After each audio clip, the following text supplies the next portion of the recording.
Hit TV అభిమాన ప్రేక్షకులకు స్వాగతం. నేను మీ నాగేంద్ర కుమార్. ఇప్పుడు మనతో పాటు ఉన్న గెస్ట్ వండర్ఫుల్ గెస్ట్ అండ్ యూత్‌లో గానీ, మాసెస్‌లో గానీ, లేదా బాగా ఇంటెలిజెంట్స్, ఐటీ రంగాల్లో ఉన్న వాళ్ళందరినీ కూడా చాలా ఈజీగా తన వైపుకి లాక్కుని, తనదైన ఒక ట్రెండింగు, తనదైన ఒక బ్రాండింగ్ నిలబెట్టుకోవడంలో మాత్రం 100% సక్సెస్ అయిన డైరెక్టర్ అండ్ హీరో అని చెప్పడానికి ఏమీ ఆశ్చర్యపడనక్కర్లేదు, సంశయించనక్కర్లేదు.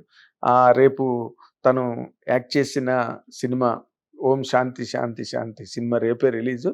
లాస్ట్ మినిట్‌లోనైనా తనని ఇంటర్వ్యూ చేసి మన ఆడియన్స్‌కి ఇవ్వాలనే ఉద్దేశంతో ఇక్కడ ఈ రోజున షూటింగ్ స్పాట్‌లోనే ఇంటర్వ్యూ చేయడం జరుగుతుంది. ఆయన పేరే తరుణ్ భాస్కర్. ఇప్పుడు ఆయనతో రేపు సినిమా రిలీజ్ కాబట్టి దాని సంగతులు, కబుర్లు, కాకరకాయలు అడిగి తెలుసుకుందాం. మీ అందరి తరఫున నేను ఇన్వైట్ చేస్తున్నా. Welcome welcome Thank you, sir. Bhaskar గారు, welcome. Lovely to be with you on set. It's a very new experience. కదా, Yes. New experience. అంటే పూర్వం ప్రింట్ మీడియాలో ఉన్నప్పుడు ఆర్టిస్టుల దగ్గర, డైరెక్టర్ల దగ్గర కూర్చుని యూజ్ టు స్క్రిబుల్ ఆన్ పేపర్, ఆ కంటెంట్ తీసుకెళ్ళి ఆఫీస్కి తీసుకెళ్ళి రాయడం అలవాటు. కానీ బట్ సెట్లో విజువల్ రావడం, మీడియా అవును. ఇంటర్వ్యూ చేయడం అన్నది అవును. First time. అదే మనం మాట్లాడుకున్నప్పుడు కూడా ఏదో కొత్తగా ఉంటది, బాగుంటది అనేసి I wanted you to come here. I'm so glad Singh sound అవన్నీ కూడా యూ ఎక్స్పీరియన్స్. బ్రహ్మాండంగా. అసలు ఎంత బాగుందంటే మీ ఇప్పుడు ఈ నగరానికి ఏమైంది పార్ట్ 2 వర్క్ నేను మార్నింగ్ నుంచి చూస్తున్నా కదా. రైట్. అసలు ఆ బ్లాక్ బుక్, రైట్. దానిలో ప్రతి ఎవ్రీ డీటెయిల్ అవును. Of today's shooting Right. ఎంత మెటిక్యులస్ గా, ఎంత పర్ఫెక్ట్ గా ఉందంటే any Tom, Dick and Harry Yeah. Can Execution. Handle it and finish. అవును. ఇంకా ఎగ్జిక్యూషన్ ఇంకా అదే అంటాను ఎప్పుడు. ఎగ్జిక్యూషన్. అవును. తర్వాత మీ కెమెరాలు, Right. అసలు ఆ ఎక్విప్మెంట్, Right. ఆ సింక్ సౌండ్ ప్రాసెస్, Right. అసలు the way you are all doing Right. Youngsters set నిండా Right. ఇట్ వాస్ సో, అంటే ఒక ఫెస్టివల్ లాగా అనిపించింది నాకైతే మాత్రం. Enjoy coming on set. అందుకనే పొద్దున్న లేవంగానే ఏదో తెలియని ఎనర్జీ తోటి వచ్చేస్తాము. ఆ షాట్ బాగా రాగానే అందరు హ్యాపీ అవుతారు అనమాట. ఒక మంచి వైబ్ ఉంటది. అవును, అది ఉండాలని కోరుకుంటున్నా త్రూ అవుట్. లేదు నేను మీరు ఇందాక తీసిన సీన్లు కూడా చూసే కదా. ఫైనెస్ట్ ఆవిడ మధురిమ, అవును. మధుర వేషం గాని, అవును. శివాత్మిక Right. ఆ హీరోయిన్ క్యారెక్టర్ గాని Right. ఫెంటాస్టిక్. అండ్ ఆ వాతావరణం, అవును. ఆ పల్లె వాతావరణం రైట్ సార్. అండ్ పెళ్లి వాతావరణం, కరెక్ట్. పెళ్లి వాతావరణం, పల్లె వాతావరణం రెండు రెండు బాగా, ఎంత బాగా చేశారు అనిపించింది రియల్లీ. థ్యాంక్ యూ సో ఇప్పుడు ఈ నగరానికి ఏమైంది పార్ట్ 2 అసలు ఏంటి, ఎలా ఉండబోతుంది అంటే ఏం చెప్తారు సార్? ఈసారి మేజర్ గా ఆ వైబ్ ఉండాలనేసే ప్రాపర్ గా ఏ పద్ధతిలో ఈ నగరానికి ఏమైంది షూట్ చేస్తున్నామో అదే పద్ధతిలో we're trying to do it. Sync sound వచ్చేసి కీడాకోలాలో తీసేస్తున్నాం అనమాట. డబ్బింగే చేయగలిగినాం. అప్పుడు Brahmanandam garu and also lot of other factors weather కొంచెం క్రౌడ్ కంట్రోలింగ్ కానీ ఇది కానీ ఇబ్బందికరంగా అనిపించి we decided to take it అవే.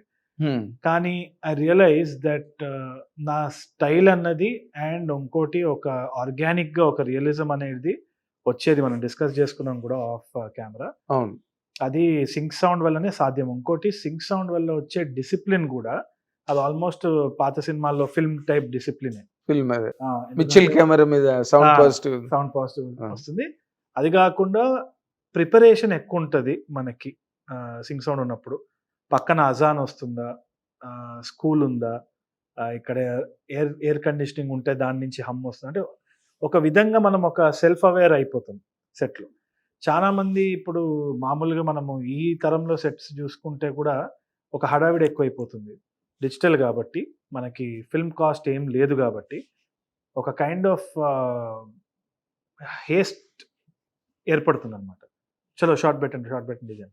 ఇక్కడ కొంచెం మనం అన్ని సెన్సెస్ అవేర్ చేసుకోవాల్సి వచ్చిన పరిస్థితి వస్తుంది. ఎందుకంటే it's not easy to shoot on a silent set. అవును, ఆ సైలెన్స్ ఒకటి ఇంట్రడ్యూస్ అయినప్పుడు ఆటోమేటిక్గా మన అటెన్షన్ పర్ఫార్మెన్స్ వైపు, కథ వైపు, కంటెంట్ వైపు వెళ్తుంది. కాబట్టి చిన్న చిన్న న్యూఆన్సెస్ కూడా as a director and as actors పట్టుకోగలుగుతాం. కరెక్ట్. సో హడావిడి ఉండదు అనమాట. అదే కూల్ గా జరుగుతుంది ఉదయం నుంచి. ఎక్కడ ఏది ఎంత పెద్ద ఆపరేషన్ అయినా డాక్టర్లు చూడండి కూల్ గా చేస్తారు లోపల అందరూ. అట్లా అది లేకపోతే పేషెంట్ డెడ్ అయిపోతారు కదా. ఆ కూల్ అండ్ కామ్ బాగా కనిపించింది నాకు. And so fine. ఈ అంటే ఆ కథ, ఆ కంటెంట్ అందరికీ తెలిసిందే. It was a very good film. Correct. Appreciated by one and all. Correct.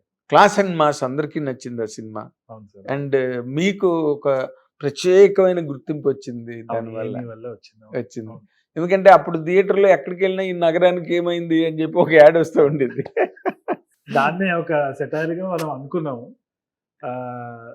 అంటే ఈ నగరానికి ఏమైంది is a reflection of the boys growing up of 4 boys in the city అన్నమాట. యెస్. సో దానికి అనుకూలంగా ఉంది అని నా ఫ్రెండ్ కౌశిక్, వాడు రియల్ కౌశిక్ అనమాట, వాడితోటే ఇన్స్పైర్ అయిన క్యారెక్టర్ రాసుకున్నా. ఏంద్రా టైటిల్ చెప్పంటే నేను చెప్పంగానే ఎందుకో క్యాచీ అనిపించి పెట్టేసుకున్నా. చాలా మంచి టైటిల్.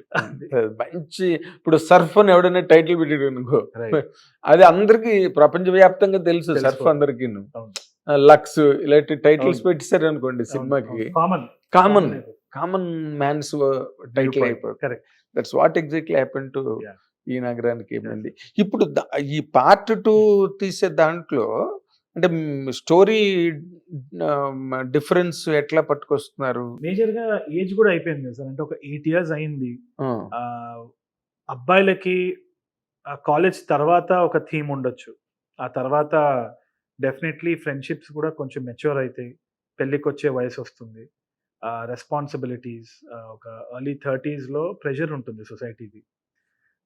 మెన్ అన్న వాళ్ళకి కొన్ని కామన్ థీమ్స్ ఉంటాయి. అంటే మనము ఎదగను I mean sorry even in terms of age పెరగను, కాన్వర్జేషన్స్ తగ్గిపోతాయి, ఫ్రెండ్స్ తోటి బాధలు చెప్పుకోము, బాధలు చెప్పేటప్పుడు వీక్నెస్ అనిపిస్తుంది.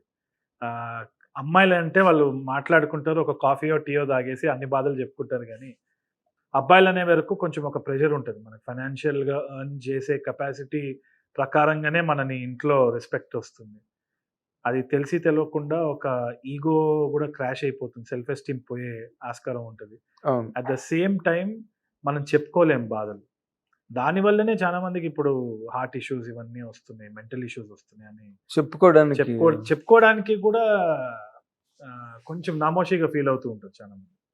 ఫ్రెండ్స్ దగ్గర కూర్చున్నప్పుడు కూడా ఏంద్రా ఆడదానిలా ఏడుస్తున్నావు ఉంటారు. సో ఇది ఇట్స్ అ సెన్సిటివ్ మ్యాటర్ నాకు అనిపించింది. అండ్ ఆల్సో ఎర్లీ 30s లో ఉన్న ప్రెషర్ గురించి ఎవరు మాట్లాడారు అబ్బాయిలకి. ఓకేలే హీస్ ఎర్నింగ్ కదా అనుకుంటూ, ఆ ఎర్నింగ్ లో ఎంత పాలిటిక్స్ ఉంటుంది, దాని కింద ప్రెషర్స్ ఏంది, కంపారిజన్స్ వచ్చేస్తాయి ఇమీడియట్ గా, విపరీతమైన కంపారిజన్స్, అది చెప్పుకోలేము కూడా. అవును. ఫ్రెండ్షిప్ క్రికెట్ మ్యాచ్ చూస్తూ ఉంటాం కానీ చిన్న చిన్న వాటిల్లో ఒక డిస్కషన్ వచ్చి పోతూ ఉంటుంది, తెలుస్తుంటుంది వాడు నాకంటే ఎక్కువ సంపాదిస్తున్నాడు, అరే నేనేంది, వాళ్ళు చెప్పినా చెప్పకపోయినా కొంచెం వాడు కొత్త కారు కొంటాడేమో, ఫ్లాట్ గురించి మాట్లాడతాడు, మనకేమో బ్యాంక్ లోన్ అప్రూవ్ అవ్వదు. ఇవన్నీ అసలు they add lot of pressure to men. So men's problems in their 30s it's a real thing. So దాని గురించి 30 ఎర్లీ 30s అనే మాట ఉంది కదా, అంటే ఆ ఎర్లీ 30s లో ఎక్కువ మంది ఈ కెరీర్ లో ఎదగడం, right, career growth, career orientation, లేకపోతే ఎంఎస్కి వెళ్ళిపోయి చదువుకోవడానికి, లేకపోతే ఇంకోటి బాగా ఎంగేజ్ అయిపోయి ఉన్నారు కదా ఎర్లీ 30s వాళ్ళు. ఎవరు ఫ్రీగా ఉండట్లా. Is it not? It's true. ఇంకోటి ఒక జనరేషనల్ కర్స్ కూడా ఉంది సార్, అంటే ఎస్పెషలీ ఈ రోజుల్లో ఉన్న 30s పిల్లలకి, or at least whatever I can relate, నాకు అర్థమైంది ఏంటి అంటే దానికంటే అబౌవ్ జనరేషన్ వచ్చి వాళ్ళ వాల్యూ సిస్టమ్స్, ఎథిక్స్, వాళ్ళు చూసిన లైఫ్ వేరు. ఇక్కడ కింద 20s లో ఉన్న వాళ్ళు వాళ్ళ తరం వేరు. అదొక డెవలపింగ్ ఎకానమీలో, అండర్ డెవలప్డ్ ఎకానమీలో పెరిగిన జనరేషన్ మధ్యలో, అండ్ ఇక్కడ డెవలప్డ్ ఎకానమీలో పెరిగిన యంగర్ జనరేషన్ మధ్యలో శాండ్విచ్ అయిన జనరేషన్ 30s. కరెక్ట్. ఎందుకంటే we saw the advent of floppy disk నుంచి ఇదేంద్రా కొత్తగా ఉంది అని ఇన్వెన్షన్ ఆఫ్ కంప్యూటర్స్ చూసినాము, రేడియోస్, క్యాసెట్స్ అన్నీ చూసినాము. అట్ ద సేమ్ టైం అవన్నీ అబాలిష్ అయిపోయి ఇప్పుడు ఏఐ కూడా చూస్తున్నాం. సో చాలా చేంజెస్ చూసిన జనరేషన్ ఇది. ఎక్కడనో ఐ థింక్ ఏంద్రా అసలు ఏమవుతుంది అన్న జోన్లో కొంచెం లాస్ట్ జనరేషన్ ఏమో అనిపిస్తుంది నాకు. అంటే చాలా బర్డెన్ అయిన జనరేషన్. కరెక్ట్. బర్డెన్. అది ఓ పక్కనేమో కాంపిటీషన్ ఉంటుంది, ఇంకో పక్కన కంపారిజన్ ఉంటుంది. అబ్సల్యూట్లీ. ఎక్కడ కాలేయాలనా అన్న జనరేషన్ అనమాట. ఇట రావాలన్నా అటు రావాలన్నా అని. జెన్జీ గురించి అయితే they are very clear, clarity సాలిడ్గా ఉంది. ఇప్పుడు రీల్స్ అయినా కానీ అదో వేరే ప్రపంచం. They are not going for ఇప్పుడు మాకు అబవ్ ఉన్న జనరేషన్ వచ్చి ఆనర్, వాల్యూస్, మాట పడలేని ఒక ఇది. అవును, మాట పడకూడదు అన్న అనే కోడ్ చాలా స్ట్రాంగ్ గా ఉంటుంది. అవును, యంగర్ జనరేషన్ వచ్చేసి అంటే అన్నాడు మాటనే కదా, ఏముంది ఆనర్ కోసం అంత పెద్ద ఇదెందుకు, లైట్ తీసుకోవాలన్న ఇది. వీళ్ళ మధ్యలో మేము ఈ జనరేషన్ అటు కాకుండా ఇటు కాకుండా ఉంటది అనమాట. బట్ ప్రోస్ అండ్ కాన్స్ రెండు ఉన్నాయి. ఒక విధంగా ఒక మెచ్యూర్ జనరేషన్ అని కూడా చెప్పొచ్చు. సో దాన్ని ఎక్స్ప్లోర్ చేస్తూ ఈ కథ. సో అంటే రెగ్యులర్ లవ్, మామూలుగా లవ్ డ్రామా, సెంటిమెంట్, అమ్మ నాన్న, ఇవన్నీ కామనే కదా. వెరీ వెరీ అంటే బయటికి ఒక సింపుల్ స్టోరీ, కానీ దానికి అండర్ కరెంట్ గా నేను ఆలోచించింది ఒక portrait of a generation coming of age, growing up లో ఉన్న అప్స్ అండ్ డౌన్స్. అది ప్రీచీగా ఉండకుండా ఎంటర్టైన్మెంట్ ద్వారా ఒక సింపుల్ స్టోరీ ద్వారా చెప్తాను. అదే లైక్ పార్ట్ 1, లైక్ పార్ట్ 1. ఇప్పుడు ఈ అమ్మాయి ఇందులో హీరోయిన్ పాత్ర, ఓకే, హీరో గురించి చెప్పారు, రైట్. ఇక్కడ హీరోయిన్ క్యారెక్టర్ ని ఎట్లాగా మరి డిపిక్ట్ చేస్తున్నారు అంటే ఆమె ద్వారా ప్లాట్ మూవ్ అవుతుంది and it's a new character. ఎన్ని వరల్డ్ లో ఇప్పటి వరకు 4 అబ్బాయిలే. సో ఈ అమ్మాయి డైనమిక్ ఎట్లుంటది, ఆమె పర్స్పెక్టివ్ ఏముండొచ్చు, ఆమె పట్ల వీళ్ళ పర్స్పెక్టివ్ ఏముండొచ్చు అన్నది ఎక్స్ప్లోర్ చేస్తాం ప్లాట్ లో. ఓకే, అంటే ఈ ఆడపిల్ల అంటే like the early 30s present, correct, right. రెండో వైపు ఆడపిల్లలు, విమెన్ ఫోక్ కూడా వాళ్ళకుండే ఛాలెంజెస్ వాళ్ళకి ఉన్నాయి కదా.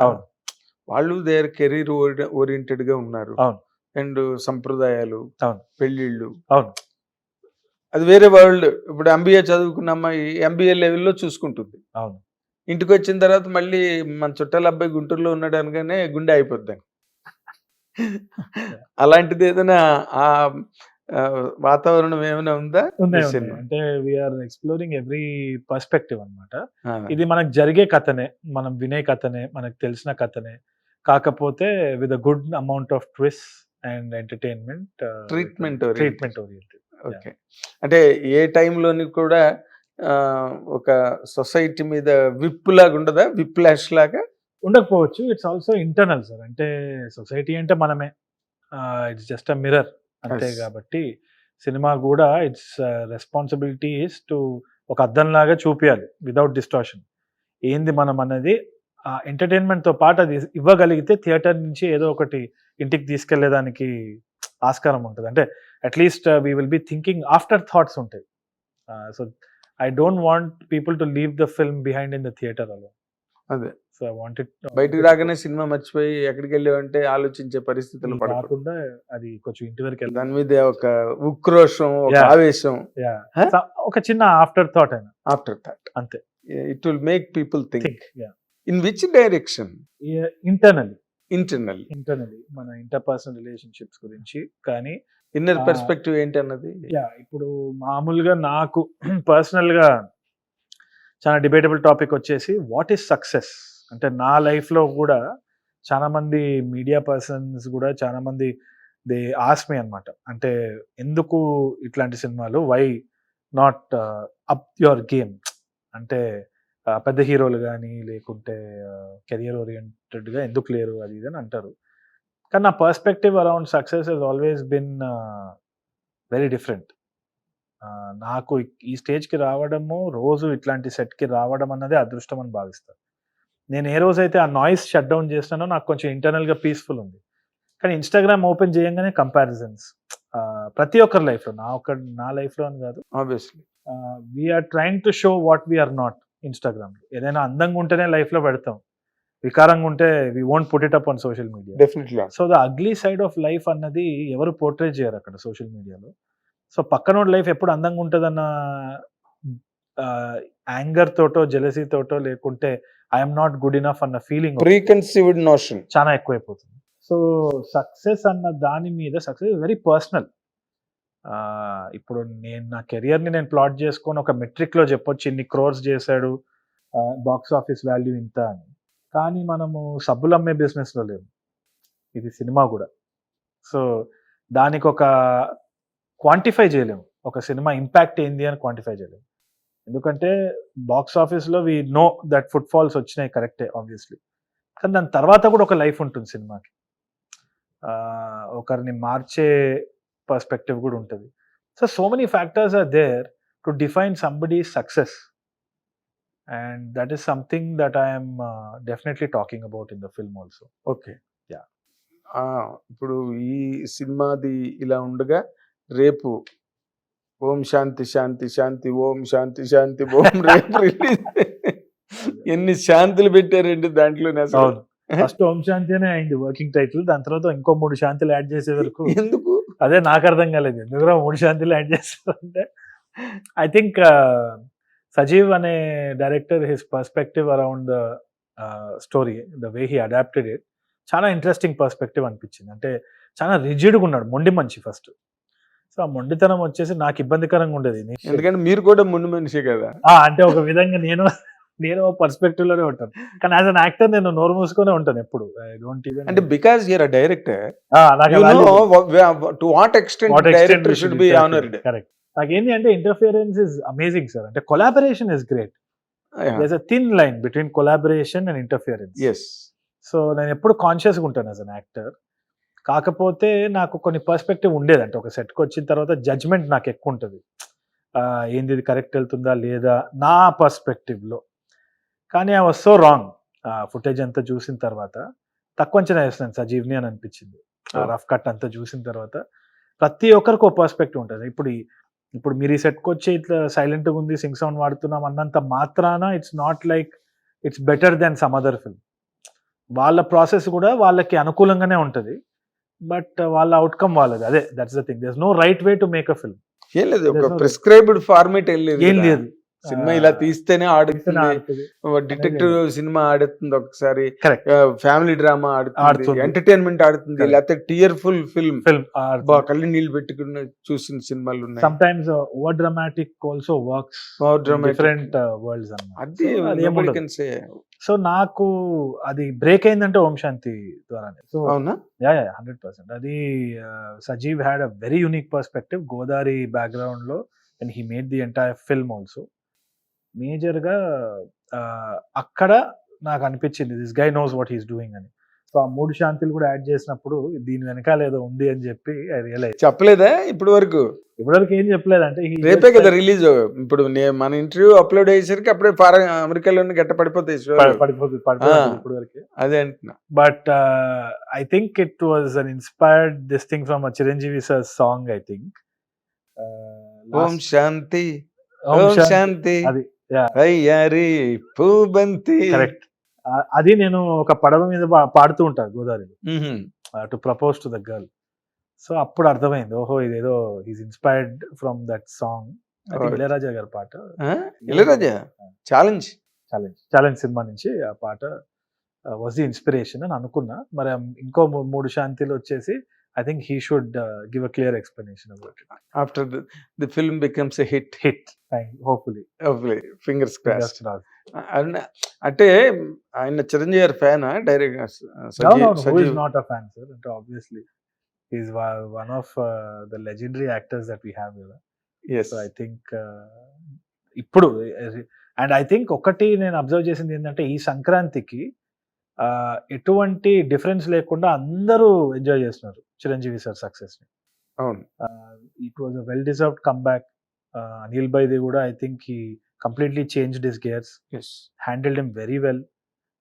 ద ఫ్యామిలీ ఆడియన్స్ కూడా నేను చాలా మన సర్కిల్లో ఆన్లైన్ కామెంట్స్ అవన్నీ ఆబ్వియస్లీ అది ఫుల్ జోష్ తోటి ఉంటుంది. కానీ మామూలుగా బయటికి పోయి మనుషులతో మాట్లాడినప్పుడు కూడా they are all saying that they had a good Sankranti. So Telugu cinema offered that to them. What a great start for us. So that too through Chiranjeevi sir. Yes. మన వెంకటేష్ గారి స్టేజ్ మీద ఒక మంచి మాట, వెంకటేష్ ఏంటంటే all records, all industry records goes to the boss. Well deserved. అంటే ఇంతకు ముందు అన్ని రికార్డులు ఆయన రికార్డులు, ఇప్పుడు ఆయన రికార్డులు ఆయన మళ్ళీ బద్దలు కొట్టుకున్నారు. సైరా నరసింహారెడ్డి గాని, వాల్టర్ రెడ్డి గాని, ఆయన సినిమాలు తక్కువ అన్ని కూడా సోకాల్డ్ రికార్డ్స్ అన్ని కూడా లేచిపోయాయి. Even triple R overtaken. అంటే మీకు టైం సరిపోలేదేమో వెళ్ళడానికి. లేదు, నేను వెళ్ళలేదు. లాస్ట్ కాటప్ సినిమా వచ్చి దురందరే. ఆ తర్వాత ఇంకెళ్ళలేదు. అదే ఈ వర్క్లు వర్క్లు ఉండే వరకు. అదేలేండి. మెంటలీ కూడా నేను ఇప్పుడు ఆ సినిమా పోయినప్పుడు నాకు కంటిన్యూటీ ఇష్యూస్, ఏ షాట్ ఎక్కడ పెట్టినారని ఆలోచిస్తా కానీ ఆడియన్స్ లా చూడలేను. I think I need a break and then I need to see.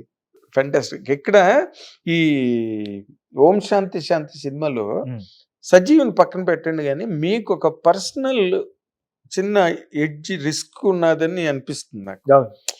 మీకు అవును. ఏంటంటే అది ఇప్పుడు మీరు చాలా రాడికల్ అప్రోచ్తో సినిమాలు చేయడం వల్ల అవును. మీకు ఒక రికగ్నిషన్ వచ్చింది. అవును. ఓకే, ఇప్పుడు ఇదేమో మలయాళం రీమేక్ అవును. And director has completely chopped it of, మన తెలుగుకి సరిపోయినట్టుగా నేటివిటీలు అవన్నీ మార్చేసి. అవును. వాళ్ళు కూడా మలయాళం వాళ్ళు కూడా ఏదో కొంత ఒక రాడికల్ అప్రోచ్లో ఉంటాయి వాళ్ళ సినిమాలు. అవును. ఇప్పుడు మనకి తెలుగుకి మార్చగానే అది మామూలు అయిపోయే ప్రమాదం లేదా? రెగ్యులర్ బ్రాకెట్లో పడిపోయి దాంట్లో ఏ ఎడ్జెస్ అయితే ఉన్నాయో కరెక్ట్. పర్టిక్యులారిటీస్, అవును. యాంగులారిటీస్, న్యూయాన్సెస్ అవును. ఇవన్నీ ఏవో ఉంటాయి కదా అవును. ఆడడానికి. అవన్నీ శుభ్రంగా మొత్తం తీసేసి కట్ చేసి మళ్ళీ మామూలుగా మన తెలుగు సినిమాలాగే ప్రజెంట్ చేస్తే అవును. ఏం చేస్తున్నాడే తరుణ్ భాస్కర్, మనం ఇంతలాగా ఫాలో అయ్యి మనం ఇంతలాగా అభిమానిస్తుంటే అసలు పట్టించుకోకుండా ఏంటిది అన్న ఇదేం రాదా? అయితే ఆ భయం నాకు స్టార్టింగ్ నుంచే ఉన్నింది సార్. అంటే సజీవ్ని కలిసినప్పుడు కూడా నాకు అందుకనే ఒక భయం అయితే ఉన్నింది. ఏమవుతుంది, ఈ రాకెట్ ఎటు వెళ్తుంది, ఏం చేయొచ్చు అన్న జోన్లో ఆలోచన అయితే స్టార్ట్ అయింది. That's why I was little apprehensive also. మొత్తానికి ఒక్క నమ్మకం ఏంది అంటే కోర్ స్టోరీ ఏదైతే ఉందో మీరు చూసే ఉంటారు, and it is one of every house hold story కాబట్టి దాని పర్స్పెక్టివ్ నాకు చాలా బాగా నచ్చింది. వాళ్ళది ఏదైతే స్టోరీ ఉందో కోర్ కంటెంట్. అండ్ ఇప్పుడు ఆ సినిమా తీయలేదనుకోండి, ఆ కథని మనకు ఎవరైనా చెప్పినా మనం అప్రూవ్ చేసేవాళ్ళం. అంటే అంత పవర్ ఉంది ఆ స్టోరీలో, ఆ కంటెంట్లో అంత పవర్ ఉంది. అండ్ ఐ ఫీల్ సజీవ్ చేసిన పని కూడా అదే. ఒక్కసారే సినిమా చూసింది ఆయన, ఆ తర్వాత he just made his own draft on the memory of the story of Om Shanti. And lot of people నిన్న కూడా ప్రివ్యూస్ అయినప్పుడు it doesn't feel like the old film at all అని అన్నారు చూసిన వాళ్ళు. Okay, so there is a winner. ఎందుకు అంటే ఆ కంటెంట్, ఆ కోర్ కంటెంట్ అంత పవర్ ఉందని నేను నమ్ముతున్నాను. సో ఇది బెట్టే, obviously everyone has to take a bet on Friday అంటారు కదా. బెట్ ఆన్ ఫ్రైడే ఇది ఐ థింక్ అన్ని రిస్కుల కంటే బిగ్గెస్ట్ రిస్క్ ఇదే నేను చేసింది అని అనుకుంటున్నాను. So I think it is still applicable. ఏదైతే నేను చేస్తూ ఉంటున్నానో ఇన్ని రోజులు కండిషన్స్ అప్లై. నా జడ్జ్మెంట్ ఏంటంటే సార్, నాకు ఎప్పుడు ఒక వీఆర్ డూయింగ్ సంథింగ్ యునీక్ అన్న ఒక భయం ఉంటుందో, థ్రిల్ ఉంటుంది కదా, అది ఈ సినిమాకి కూడా ఖచ్చితంగా ఉంది. So my judgment is that we are on track. Okay, అంటే మీ కథ కాకపోయినా, మీరు డైరెక్షన్ కాకపోయినా కూడా మీరు ఇంకో డైరెక్షన్ లో పనిచేస్తున్నా, ఎన్ని నాలున్నా ద బెట్ టుక్ ఆఫ్. ఎటైనా ఎల్లుండొచ్చు, but bet took the front seat and it paid off. అంటే ఇప్పుడు ఓ పక్కనేమో మలయాళం సినిమాలు వస్తున్నాయి, భాష రాకపోయినా ఇప్పుడు మన కుర్రాళ్ళు అందరూ youth family audience Malayalam cinema కూడా చూసేస్తున్నారు వెళ్ళి. అంత క్రేజ్ ఉంది మలయాళం ఫిల్మ్ మీద. ఆన్లైన్ లో కూడా అన్ని అవైలబుల్ కదా. సో ఇప్పుడు ఓ పక్కనేమో అవి చూసేస్తున్నారు, మీరు మళ్ళీ మలయాళం సినిమా తీసుకొచ్చి మళ్ళీ దాన్ని రీమేక్ చేసి మళ్ళీ చూపించే ఆడియన్స్ కి మీకేం తెలుగు కథలు గట్రా దొరకవా, లేకపోతే దాని మీద వర్క్ చేయరా, ఇలా ఇంత గొప్ప కథ మీకు అసలు దొరకలేదా? రైట్. అయితే ఒకటి ఐఎమ్ ఆల్వేస్ అగైన్స్ రీమేక్స్. నేను ఎప్పుడు పర్సనల్గా ఒరిజినల్ స్టోరీ ప్రిఫర్ చేస్తాను నేను డైరెక్షన్ చేయడంలో.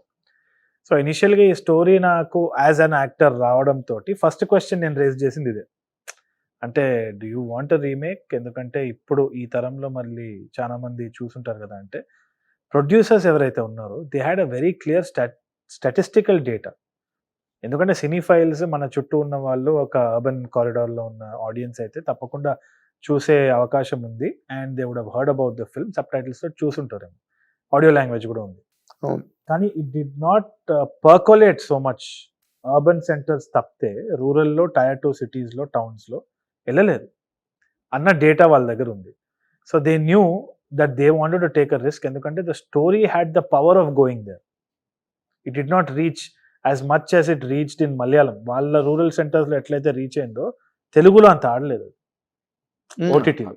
ఆబ్వియస్లీ సో థియేట్రికల్గా మనము we are presenting our own adaptation of our story. అంటే అదే కథ, ఇప్పుడు ఆ సిచ్యువేషన్ ఏదైతే ఉందో ఇక్కడ జరిగితే ఇక్కడ ఉన్న క్యారెక్టర్స్ ఎట్లా బిహేవ్ చేస్తారు అన్నది ఇట్స్ అన్ అడాప్టేషన్. అదే కథ పాయింట్ ఒకటే, బట్ అక్కడ మలయాళం వాళ్ళు రెస్పాండ్ అయిన వాళ్ళ విధానం వేరు, కల్చరల్ న్యూయాన్సెస్ ఇక్కడ వీళ్ళు రెస్పాండ్ అయిన విధానం వేరు. 100%. సో ఆ నమ్మకంతో I also took a bet, ఎందుకంటే at the end of the day as an actor నాకు అది ఒక మంచి అవకాశమే టు ప్లే అన్ అంటాగనిస్ట్, ఒక నెగటివ్ షేడ్ ఉన్న క్యారెక్టర్. అండ్ యునో హీరో వచ్చి ఆ అమ్మాయి క్యారెక్టరే హీరో. చాలా మంది ఒప్పుకోకపోవచ్చు కూడా, కానీ నాకు I'm contributing to a good story అన్న నమ్మకం ఉంది. అండ్ ఒక నెగటివ్ షేడ్ క్యారెక్టర్ చేయడం అన్న ఇంట్రెస్ట్ కూడా ఉండేది ఎప్పుడు. So I was very happy. Negative character మీద ఎందుకు మీకు ఇంట్రెస్ట్? ఏంటి అంటే ఒక యాక్టర్కి ఫుల్ఫిల్లింగ్ ఎప్పుడు అంటే all shades of characters we have to play అన్నది. That is something that heroism లోనే ఉన్నాయి కదా బోల్డ్ షేడ్స్ చేసుకోవడానికి. లేదా నెగటివ్ క్యారెక్టర్స్ అన్నది వాళ్ళు చాలా క్లియర్గా ఉంటారు సార్. హీరో అయినా కానీ అటు ఇటు తప్పుదారి పట్టొచ్చేమో, కానీ నెగటివ్ క్యారెక్టర్ చాలా క్లియర్ ఉంటుంది. ఒకటే అదే తప్పుతో చేయాలని, తప్పుతో దాంట్లో మజా ఉంటుంది. ఆ క్లారిటీలు మనకు రియల్ లైఫ్ లో ఉండదు కదా, పాత్ర లాగా పోషించిన. అంటే ఇప్పుడు మీరు మార్చేశారు కదా, మన తెలుగు నేటివిటీకి మార్చారు కదా, ఈ మార్చడం ప్రక్రియలో ఇప్పుడు మీది క్యారెక్టర్ మరీ దుర్మార్గంగా అయిపోయిందా, మరీ క్రూరంగానా? లేదు, it's grey shade, it's proper grey shade. కానీ ఇక్కడ ఈ క్యారెక్టర్ ని చూస్తే మీరు you will be fuelled by anger అనమాట. ఏంది అసలు వీడు అని ఒక చిరాకు వస్తుంది. So that Sajeev did really well. బాగా షేప్ చేస్తాడు ఆ క్యారెక్టర్ ని. కాదు, మీరు అంత ఎంజాయ్ చేస్తున్నారు ఏంటి అసలు? మిమ్మల్ని చూస్తే ఎంత కోపం వస్తే మీరు అంత సక్సెస్ అన్నట్టుగా ఆలోచిస్తున్నారు మీరు. అవును, నాకు అది కదా అంటే కదా సార్. అంటే ఇప్పుడు ఒక క్యారెక్టర్ తీసుకుంటే it's a good character, if you feel good about that character, I've done my job well. లేదు ఈడ అసలు చెత్తన కొడుకు అని ఆ క్యారెక్టర్ లో వెళ్తే that's another win for me. ఎందుకో ఐ ఫీల్ క్రియేటివ్ గా ఇట్స్ అ సక్సెస్ అని అనిపిస్తుంది నాకైతే.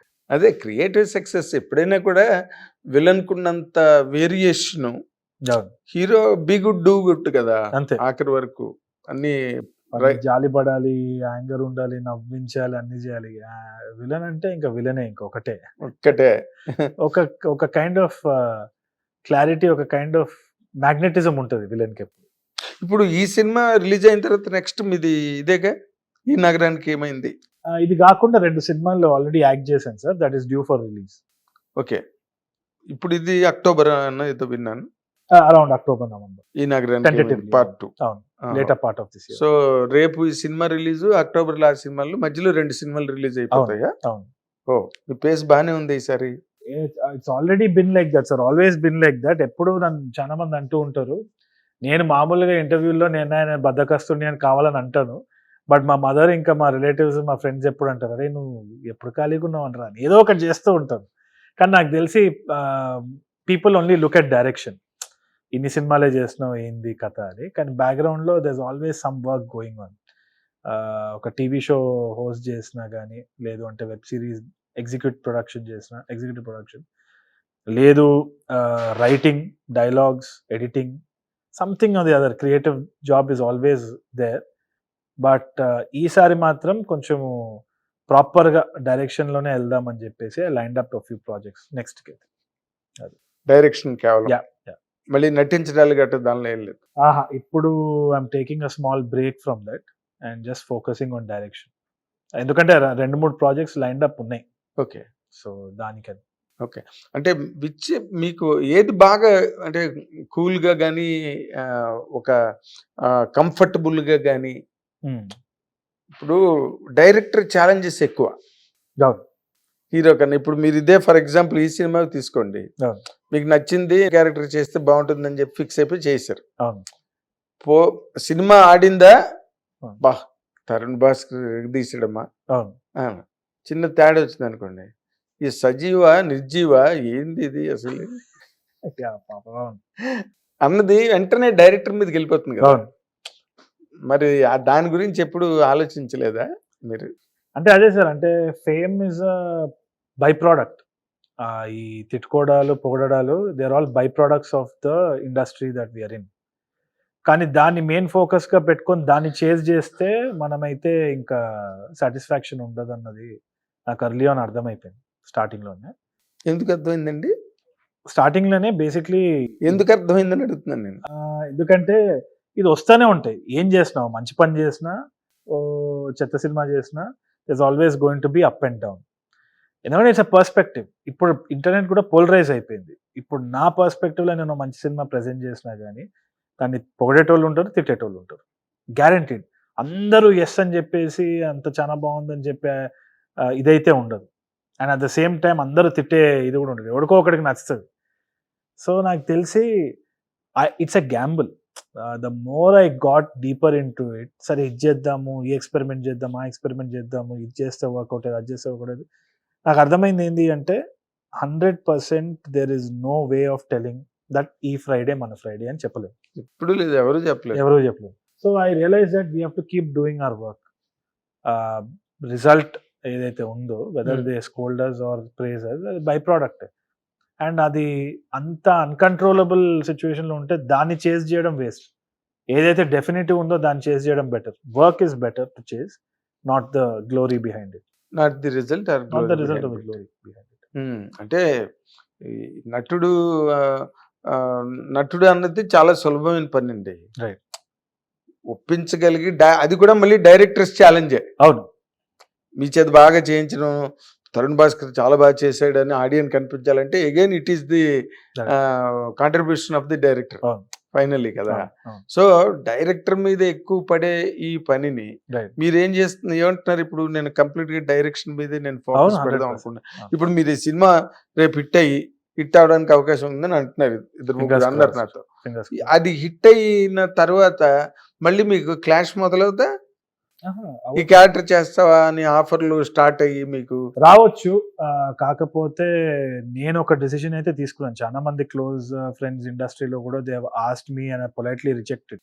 అప్పటికే జరిగిపోయింది. కొన్ని జరుగుతూ ఉన్నాయి and I rejected a few because ఏది కూడా నాకు it didn't feel so passionate that నేను డైరెక్షన్ ఆపి అది చేద్దామన్న అంత అవుట్ స్టాండింగ్ గా నాకేం అనిపించలేదు, రాలేదు. And I will wait for that day. ఇది డెఫినెట్ గా చేస్తే క్రియేటివ్ గా నేను సాటిస్ఫై అవుతా, నేను దానికి యాడ్ చేస్తాను స్క్రీన్ లో అన్న రోజు I will make it work. But నాకైతే క్లారిటీ క్లియర్ ఉంది.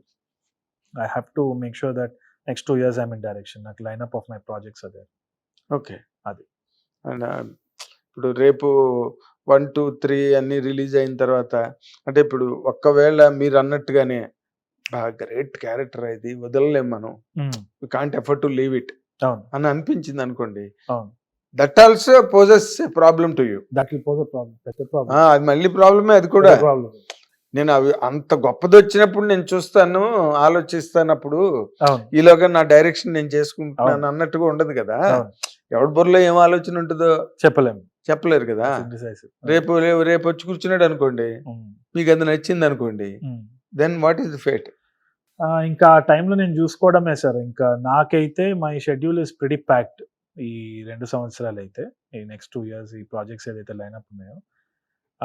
Ideally I do not want to deviate from direction. చేసుకుంటే హోప్ఫుల్లీ నేను రాసుకొని నేనేమని చేసుకొని నా సెట్లో నేను చేసుకుంటానేమో, కానీ I don't think I will give the control to some other person at least for the next 2 years ఈ ప్రాజెక్ట్స్. ఈ ప్రాజెక్ట్ కంప్లీట్ అయ్యే వరకు అంటే ఇప్పుడు మీరు ఇప్పుడు అన్నారు కదా, మీరు నన్ను నేను కంట్రోల్ చేసుకోవడం, నన్ను నేను షేపప్ చేసుకోవడం. ఇప్పుడు ఇది డైరెక్టర్ కి ఆయన ప్రకారం చేశారు మీరు ఈ సినిమా కదా. ఎక్కడైనా ఒక్క క్షణమైనా, because you are also a human being, okay, ఎప్పుడైనా మీరేం మహర్షి కాదుగా, జనరల్ హ్యూమన్ బీయింగ్, ఎక్కడైనా నేను ఈ సీన్ అయితే నేను ఇంకా బాగా తీసేవాడిని, ఎందుకంటే because you are director, you are proved director కదా, ఎక్కడ అనిపించలేదండి అతను దండం పెట్టాలండి సజీవ్కి అంతే? అయితే నాకు చాలా అనిపిస్తాయి సార్, కాకపోతే అది కరెక్ట్ వే ఆఫ్ డూయింగ్ ఇటా కాదా అని నాకు ఏ రోజుకి తెలియదు. ఇప్పుడు ఎవరైనా ఫ్రెండ్ ఏమైనా డైరెక్ట్ చేస్తున్నా కానీ చెప్పాలనిపిస్తుంది, కానీ అదే కరెక్ట్ కాదన్న విషయం కూడా నాకు తెలుసు. నా పర్స్పెక్టివ్ అంతే. ఇప్పుడు ఒక సీన్ ఇట్లా షూట్ చేయడంలో నా పర్స్పెక్టివ్ కరెక్టా, సజీవ్ పర్స్పెక్టివ్ కరెక్టా అనేది ఏనాడు తెలియదు. ఎందుకంటే unless you release both the films together. ఇప్పుడు అదే అన్నా నేను సజీవ్ తోటి కూడా, అన్న ఏమైనా చెప్పు ఇది చేంజెస్ అది ఇది అంటే, నేను చెప్పి నువ్వు చేంజ్ చేసి అది వర్కౌట్ అవ్వాలంటే నా జీవితాంతం నువ్వు తిడతావు. అది చెప్పి అది చేంజ్ చేసి సక్సెస్ అయిందంటే కూడా నాకు క్రెడిట్ వస్తుందో రాదో నాకు తెలియదు. It's not about the credit, I was just joking. అని నాకు అర్థమైంది ఏంటి అంటే, ఏది కరెక్ట్ ఏది తప్పు అన్నది ఎట్లా చెప్పగలుగుతాం అంటే విల్ నెవర్ నో. ఒక సినిమాని వేరే విధంగా షూట్ చేసి, అంటే ఇది చాలా యూనిక్ సిచ్యువేషన్. ఒక స్టోరీ స్క్రీన్ ప్లే ఇద్దరు డైరెక్టర్లకు ఇచ్చి ఒకటే స్టోరీ ఇచ్చి షూట్ చేయండి రా అని ఒకటేసారి రిలీజ్ చేస్తే అప్పుడు కంపారిజన్ ఉండే ఆస్కారం ఉంది. లేదంటే we will never know which is right which is wrong అని. జస్ట్ ఒక అంచనా వేసుకుంటాం. అండ్ ఈ ఇండస్ట్రీలో ఏముంది సార్ అంటే, ఇప్పుడు ఎక్స్పీరియన్స్ ఉంది కదా నేను కరెక్ట్గా చెప్పే ఇది ఉంది అన్నది రాంగ్ నోషన్ అది. ఎందుకంటే కొత్త వాళ్ళు కొత్త స్టోరీలతో వచ్చి బ్లాక్ బస్టర్ సినిమాలు తీస్తున్నారు. ఎక్స్పీరియన్స్ ఈజ్ అ బ్యాగేజ్ ఈ ఇండస్ట్రీలో. Every day is a new this thing, unless every day is a new horizon in life. So I don't count it as well. ఎందుకంటే టీమ్ లో కూడా I'm very very attentive to every one suggestions to a certain extent. కొన్ని తీస్తా, కొన్ని ఆపేస్తా, కొందరు తిడతా, కానీ at least ఇది ఆఫ్ పెట్టుకోవద్దు. Just listen. అదే ఫిల్టర్ పెట్టుకుంటే చాలు. ఇంటేక్ ఉండాలి. ఇంటేక్ ఉండాలి. దాన్ని ఫిల్టర్ చేయడం, చేస్తామో లేదో సెన్సరింగ్, డిస్టిలేషన్ అన్ని. ఇప్పటి వరకు నేను చేసిన సినిమాలో చాలా మంది ఇన్పుట్స్ ఉన్నాయి. My only credit of success is that I listen to them, I took them. చాలా అది చాలా ఇంపార్టెంట్ కదా. అదే మనకి వస్తుంటది చెప్పేటప్పుడు అబ్బాయి ఇచ్చా అని, కానీ తిట్టుకోవడమో ఏదో ఒకసారి ఆలోచించి లేదా వాడు చెప్పింది రైట్ అన్నది అట్లీస్ట్ అది బ్రెయిన్ లో పడాలి అట్లీస్ట్. Correct correct. అందుకే వినదగున ఎవ్వరు చెప్పినా వినినంతనే వేగపడక వివరింపన్. ఎప్పుడు చెప్పినా వినొచ్చు, right, but for you take టేస్టీగా డెసిషన్ తీసుకోవద్దంటే ఇంపెచ్యుయస్ గా వెళ్ళిపోవడం, ఇట్ షుడ్ నాట్ హ్యాపెన్. అది చాలా ఏ కెరీర్ కైనా అవసరం. సేమ్ టైం 100 మంది ఉంటారు సెట్ మీద, అందరిది వినలేము. సో అదొకటి చాలా బెస్ట్ ఆఫ్ బ్యాలెన్స్ ఉండాలి అంతే. ఒపీనియన్ చాలా ఈజీగా ఫాస్ట్ గా డివైడ్ అయిపోవచ్చు. 100%. ఈ మధ్య ఇప్పుడు క్రియేటివ్ డైరెక్టర్ అని, సూపర్వైజర్స్ అని, క్రియేటివ్ ప్రొడ్యూసర్ అని ఏమేమో పోస్ట్ ఉన్నాయి. అవి చదువుతూనే భయం అవుతుంది. లైన్ కుక్ స్పాయిల్ ద బ్రాత్ అంటారు, లైన్ ప్రొడ్యూసర్ అంటారు. అవును, ఏంటి లైన్ ప్రొడ్యూసర్ చేసే పని? All that is little scary. Fantastic. However me cinema మీకు మంచి హిట్ అవ్వాలి. రేపు హిట్ అయిన తర్వాత మీ కష్టాలు ప్రారంభమవుతాయి. అప్పుడు ప్రారంభమవుతాయి మంచి గుడ్ ప్రాబ్లమ్స్ స్టార్ట్ అవుతుంది. అప్పుడు అది చూసుకోవాలంటే అది అప్పుడు ఇంకా ఫుట్బాలే అంతే. I'm ready for it. Ball కొనుక్కున్నారా? నేనే బాల్ సార్, ఇంకా నన్నే ఆడుకోవాలి ఇప్పుడు. Good good good good. All the very best. మీ పాజిటివ్ అవుట్లుక్ మొట్టమొదటి నుంచి right from the day word go మీరు ఇండస్ట్రీలోకి వచ్చిన దగ్గర నుంచి మీకున్న పాజిటివ్ అవుట్లుక్, ఆ humbleness towards cinema is big అన్న ఆలోచన మీకు ఉంది. అది really that only brought you this far in career, and it will take you even further more far career లో. All the very best. Good luck అండి. Had a wonderful time. మీరు ఇక్కడ రావడం, ఇవాళ మీరే ఫస్ట్ షాట్ కి ఆర్తి కూడా అంటించింది. So it's going well so far. So you been a lucky mascot. I thank you so much for coming. So thank you so much. ఇది మన అందరం చాలా అభిమానించి ప్రేమించే తరుణ్ భాస్కర్ తాలూకు అనుభవాలు, ఆలోచనలు. రేపు సినిమా రిలీజ్. మీ ఇంటర్వ్యూ ఇక్కడికి వచ్చేసరికి అక్కడ పడిపోద్ది సినిమా. అన్ని కలగలిపి ఈ ఇంటర్వ్యూని ఎంజాయ్ చేయండి. ఈ సినిమా తాలూకు వివరాలు ఆయన చెప్పిన దాని ప్రకారం రేపు సినిమా రిలీజ్ అయిపోయాక దాని ఆఫ్టర్ మ్యాథ్ బట్టి మళ్ళీ మాట్లాడదాం. తరుణ్ భాస్కర్ ఏంటి సంగతి, నేను చెప్పాను, ఇప్పుడు ఏం జరిగింది, ఇటు నుంచి అటే అనమాట. So till then enjoy, watch. Tomorrow miss అవ్వకుండా ఓం శాంతి శాంతి శాంతి శాంతికి థియేటర్లకు వెళ్ళి ఆ దర్శక నిర్మాతలు పడ్డ కష్టాన్ని శాంతింపజేసి చాలా పెద్ద సక్సెస్ వాళ్ళకి ఇవ్వమని వాళ్ళందరి తరఫున నేను మిమ్మల్ని కోరుతున్నాను. Thank you very much. Hit TV app, ఇందులో short news, live news, entertainment shows, movies, digital magazines తో పాటు మీ జిల్లా వార్తలను కూడా ఫ్రీగా చూడొచ్చు. ఇంకెందుకు ఆలస్యం, వెంటనే హిట్ టీవీ యాప్ ని డౌన్లోడ్ చేసుకుని ఫ్రీగా ఎంటర్టైన్మెంట్ పొందండి. Hit TV app. Hit TV app please download Hit TV app. Hit TV యాప్ని ఫ్రీగా డౌన్లోడ్ చేసుకొని ఎంజాయ్ చేయండి. మీకు నచ్చిన ఎంటర్టైన్మెంట్ కోసం హిట్ టీవీ యాప్ ని ఫ్రీగా డౌన్లోడ్ చేసుకుని ఎంజాయ్ చేయండి. హిట్ టీవీ యాప్ని డౌన్లోడ్ చేసుకుని ఆస్వాదించండి, ఆశీర్వదించండి. ఇంతమంది సెలబ్రిటీలు హిట్ టీవీ యాప్ ని డౌన్లోడ్ చేసుకోండి అని చెప్తున్నారంటే ఎంత మంచి యాప్ ఆలోచించండి. అమెరికా అమెరికా అమెరికా అమెరికాలో చదవాలనుకునే వాళ్ళకి విశ్వసనీయమైన పేరు మన శౌర్య consultancy. UK Law 1 Year Masters. UK Law 1 Year Masters. 2 years work permit up to 5 years visa. Contact Saurya Consultancy. Contact 89851 89851.